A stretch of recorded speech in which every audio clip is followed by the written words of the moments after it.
শোন না, তোকে কিছু বলার ছিল আমার। হ্যাঁ বল। আমার না এখন একটা ফিল হয়, মানে তোর আমাকে একটু বেশি কল করা উচিত, কারণ প্রতিবার আমার এরকম মনে হয় যে আমি তোর কাছে নিজের থেকে রিচ আউট করছি। আচ্ছা ঠিক আছে, তুই কি চাস আমি তোকে ফোন করি? তো করবো। এখন তো আমি তোকে বললাম বলে তুই এটা করবি বলছিস, ব্যাপারটা করার হলে তো নিজের থেকে আসার কথা ছিল না? হ্যাঁ দেখ, এটা ঠিক যে তুই না বললে আমি বুঝতে পারতাম না, বাট তাতে কি হয়েছে? ব্যাপারটা তো আর রিয়েল থাকছে না না। এই যে আমি তোকে খুশি করার জন্য আমি অ্যাডজাস্ট করছি, তুই যেরকম ভাবে চাইছিস সেটা করছি, এটা কি রিয়েল নয়?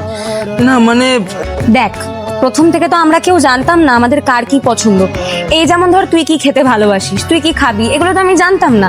আজ যখন আমি জানি, আমি কি এগুলো তোর জন্য বানিয়ে নিয়ে যাই না? বল, তুই যখন যেটা খেতে চাস আমি কি তোর জন্য নিজে থেকে করে নিয়ে আসি? তো এগুলো তো আমরা থাকতে থাকতেই জানতে পেরেছি। বাট এই বিষয় আর ওই বিষয়গুলো তো টোটালি ডিফারেন্ট। সত্যি কি? হ্যাঁ মানে এই বিষয়ে আমার মনে হচ্ছে যে আমি যেন তোকে এগুলো করার জন্য ভিক্ষা চাইছি। দেখ, এটাকে ভিক্ষা চাওয়া বলে না, এটাকে কমিউনিকেট করা বলে। তুই না বললে আমি কি করে বুঝবো বল? दिल तो चाहे जी